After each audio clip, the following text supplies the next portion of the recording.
অনেক তো হলো দীঘা পুরী, এবার চলুন ঘুরে আসি আমাদের নিকটবর্তী বকখালি থেকে।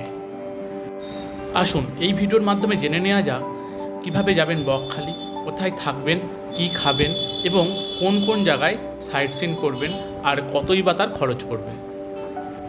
কলকাতা থেকে মাত্র 125 কিলোমিটার দূরেই অবস্থিত বকখালি সমুদ্র তট। আপনি চাইলে শিয়ালদা থেকে ট্রেন ধরে নামখানা চলে আসুন, সেইখান থেকে আপনি অটো বা টোটো রিজার্ভ করে পৌঁছে যেতে পারেন বকখালি। এছাড়াও চলছে অসংখ্য পরিমাণে বাস, আপনি চাইলে বাসেও আসতে পারেন। বকখালি বাস স্ট্যান্ডে নেমে আশপাশটাতে লক্ষ্য করলেই দেখতে পাবেন অসংখ্য পরিমাণে হোটেল রয়েছে। আপনি একটু ভেতরের দিকে আসলে খুব কম খরচেই হোটেল পেয়ে যাবেন। বকখালি বাস স্ট্যান্ড থেকে মাত্র 3 মিনিটের পথে আপনি এই হোটেল অন্তরায় থাকতে পারেন। এখানে পার ডে 350 টাকার বিনিময়ে আপনি নন এসি হোটেল রুমে থাকতে পারেন। এছাড়াও আশেপাশে অনেক ভালো হোটেলও আছে, আপনি চাইলে সেখানে আরও বেশি খরচেও থাকতে পারেন। হোটেলে চেক ইন করে আপনি বেরিয়ে পড়ুন সমুদ্র তট দেখতে। সমুদ্র তটে আসার পথে আপনি রাস্তার দুই সাইডে দেখতে পাবেন অসংখ্য পরিমাণে খাবার হোটেল আছে, সেইখান থেকে আপনি লাঞ্চটা এখনই সেরে নিতে পারেন। খুব কম খরচেই এখানে লাঞ্চ করতে পারেন। মাত্র 150 টাকার মধ্যে আপনি মাছ সহযোগে ভাত পেয়ে যাবেন। আপনি যদি চান এই সময়ই এখানে সমুদ্রে স্নান করে নিতে পারেন, তবে এখানে জল অনেকটা দূরে থাকে এবং অনেক কাদাযুক্ত হয়, তাই আমি প্রেফার করব এখানে স্নান না করে আপনি সমুদ্র তটটা অনেকটা ঘুরে নিন।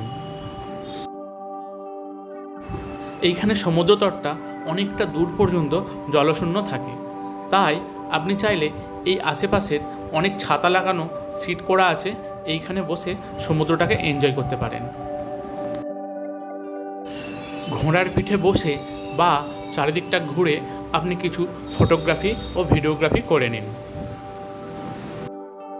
কিছুক্ষণ কাটানোর পর হোটেলে এসে রেস্ট নিয়ে বেরিয়ে পড়ুন টোটো ধরে সাইট সিনের জন্য। মাত্র 300 টাকার বিনিময়ে আপনাকে এখানে টোটো চারিদিকটা ঘুরিয়ে দেখাবে। অন্তত কমপক্ষে 3-4টি ট্যুরিস্ট স্পট আপনাকে কভার করে দেবে। প্রথমেই চলে আসুন হেনরিজ আইল্যান্ডে। 30 টাকার বিনিময়ে এখানে আপনি এন্ট্রি করুন। টোটো আপনাকে এই কাঠের সাঁকোর পেছনে ছেড়ে দেবে, ওখান থেকে আপনাকে হেঁটে পৌঁছাতে হবে হেনরিজ আইল্যান্ডের সমুদ্র তটে। ব্যাস পৌঁছে যান সুন্দর একটি মনোরম পরিবেশ, শান্ত প্রকৃতির মানুষদের জন্য একদম পারফেক্ট ডেস্টিনেশান এই হেনরিজ আইল্যান্ড।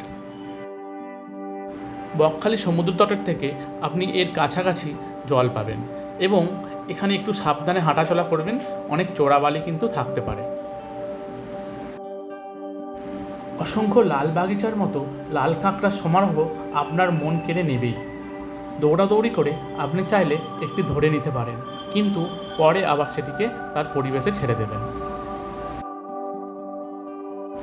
বিভিন্ন সময়ে সাইক্লোনে প্রাকৃতিকভাবে ধ্বংস হয়ে যাওয়া এই জঙ্গলের কিছু অবশিষ্ট দেখে নিন এবং কিছু ফটোগ্রাফি ভিডিওগ্রাফিও সেরে নিন।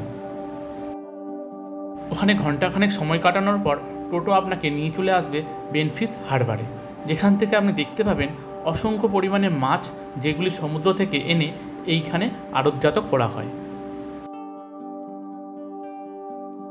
খুব সাবধানে এই পলিকাদাযুক্ত পথ পেরিয়ে আপনি বোটে দেখে নিতে পারেন অসংখ্য মাছ এবং বিভিন্ন প্রজাতির মাছ এখানে জেলেরা ধরে এনে সেইগুলোকে আলাদা করছেন। ওখানে কিছুটা সময় কাটানোর পর চলে আসুন কার্গিল বিচ বা ফ্রেজারগঞ্জ বিচে। এইখানে সমুদ্রতে সূর্য অস্ত যাওয়ার দৃশ্য আপনার মনকে মনোমুগ্ধকর করে তুলবে। সূর্যের সোনালি আভা সমুদ্রের জলে যখন প্রতিফলন হবে, তখন আপনার মনের মধ্যেও একটা অস্ফুরণ ঘটবে। এখানে কিছুটা সময় কাটানোর পর আপনি চলে যান ইকো পার্কে, সেখানে সন্ধ্যা পর্যন্ত বসে থাকুন, তারপরে হোটেলে ফিরে বেরিয়ে পড়ুন বকখালি সমুদ্র তটে মাছ ভাজার মেলা দেখতে। নানা প্রজাতির মাছ, কাঁকড়া, চিংড়ি এবং অনেক সামুদ্রিক প্রাণী যেমন অক্টোপাস বা আরও অনেক রকম প্রাণী আপনি যদি খেতে চান তাহলে কিন্তু এখানে অর্ডার করে দিন, কিছু টাকার বিনিময়ে তারা আপনাকে সেটা প্রসেসিং করে দেবে।